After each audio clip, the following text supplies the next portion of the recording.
It's now time for Talkin Boxing with Billy C. It began as a podcast, went live on the net, and transformed into a full-blown empire. Across the web, on Fight Now TV, and on radio stations around the world. It's the only daily boxing talk radio show on the planet, hosted by the only guy with the balls to do it. Many have stepped into the ring. Many have tried to take the belt. And one by one, they've fallen. Another victim of the undisputed heavyweight champion of boxing talk radio. Talkin Boxing with Billy C is on now. My style is impetuous, my defense is impregnable, and I'm just ferocious. I want your heart.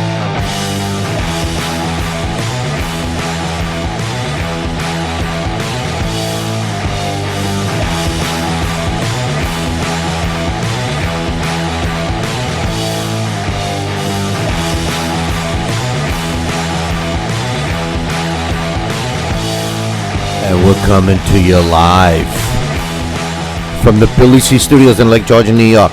I'm Bill Calogero, and it's time for Talking Boxing with Billy C. Good morning, good day, good evening, blah, blah, blah, blah.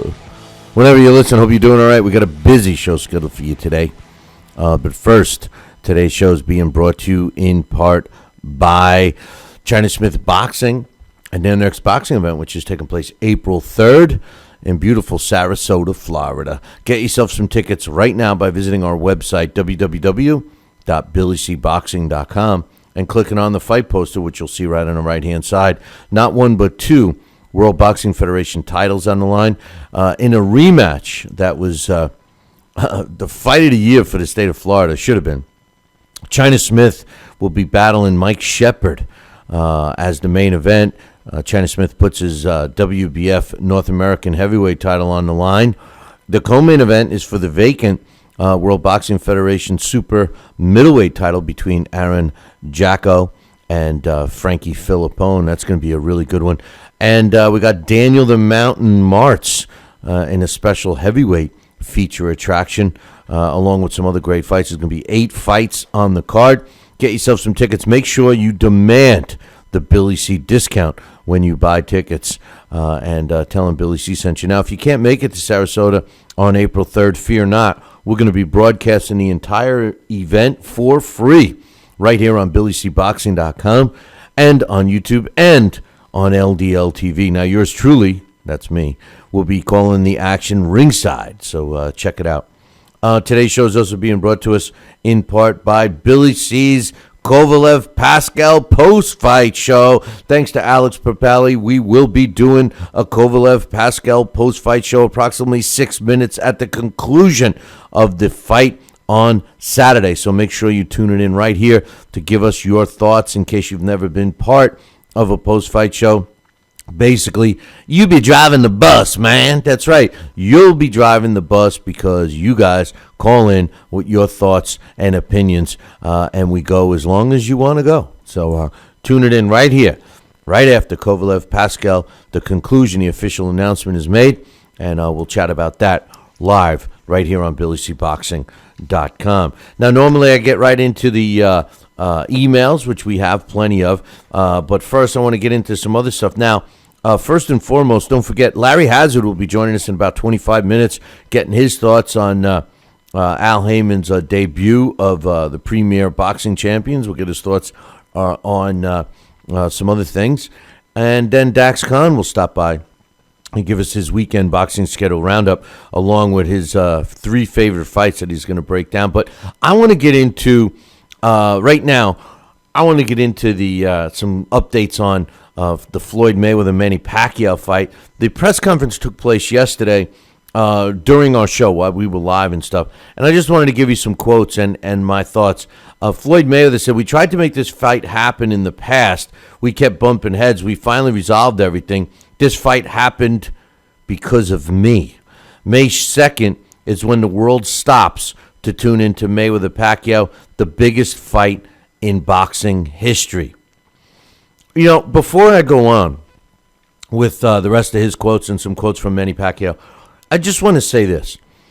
I have never seen such a successful bullshit process in my life, okay?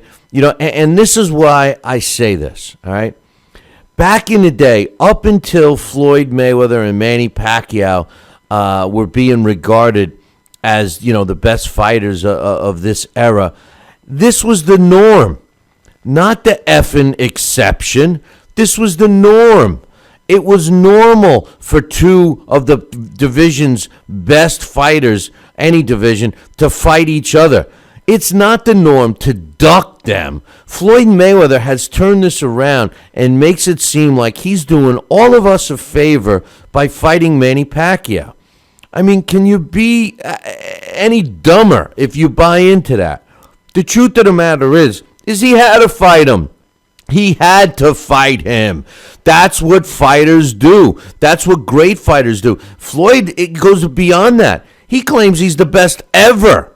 He claims he's the best ever, which is a total joke. The guy's not even close to being the best ever. As far as all-time great pound for pound, if I had to put him in my all-time great pound for pound list now, he wouldn't even be in the top 25. Because he has seemingly ducked the top fighters that were parallel to him on his rise. All right, so this whole thing, this fight happened because of him, blah, blah, blah. He's right. It did happen because of him. Because he was the guy that was ducking Pacquiao all these years. He was the guy depriving you, the boxing fan, of what we rightly deserved. The bottom line is when two fighters are parallel in their careers during the same era, they fight each other. That's what fighters do. It's not like there's two teams in baseball or football or basketball that decide they're not going to play each other, just because they don't want to, just because the money's not right, just because they might think that they might lose. Could you imagine if the San Francisco 49ers decide that they never want to play the Rams again, or if the New York Jets, well, let's not use them, but they're a good example. The Miami Dolphins and the New York Jets, or the Jets and the Patriots decide they don't want to play each other anymore. No, we're not going to play each other. And then they decide to play each other, and then we're supposed to jump for joy like they did us all a favor? Come on, man. Yes, we've wanted this fight. Yes, it probably will be one of the biggest fights in the history of boxing because of the interest level and everything else. But this isn't an exception. This should be the norm. This makes me sick that it's been turned around like this, and the media and you guys, the fans, are accepting it like that. Like Floyd Mayweather has done such a great thing. He brought this all together. He had to. He had nowhere else to go. Neither did Pacquiao. Pacquiao had no place else to go. These two guys had to fight each other. They had to fight each other. The only thing I'm going to give Floyd Mayweather credit for ducking Manny Pacquiao for 6 years, is the fact that by holding out, he's now making at least $100 million. I'm not sure if he would have made $100 million 5 years ago on this fight. Now he is. But please, if you're watching or listening to the show, please don't pat these guys, either one of them, not just Floyd, Manny too. Don't pat them on the back for fighting each other. This is something that they had to do. This is something that we, as boxing fans, demanded that it happen. And trust me when I tell you, if people weren't bugging the shit out of Floyd Mayweather every time he tried to go to a basketball game or go to a beef burger or whatever the place he goes, or slap around one of his bitches, if he didn't get hassled for every time he was out in public about not fighting Manny Pacquiao, he wouldn't be fighting him. He's been practicing and planning a game plan for the last 6 months. Trust me when I tell you, he's going to be as ready as he can. So, the fight happened because of him, he says. Yeah, because he finally grew the hairs on his balls to fight Manny Pacquiao. Give me his little teeny balls. Floyd's got little teeny balls. You got no balls, Floyd. Damn it. Pisses me off. Anyway, sorry for that rant. It's just that it irks me so that, these guys are making this out to be, it's such a special thing. It's a great fight. It's a fight that had to happen. I'm looking forward to it. You're looking forward to it. The only guy that's not looking forward to it is Floyd Mayweather, because he's scared because of his little teeny balls, little ballies. His little ballies. He finally got some hair on him.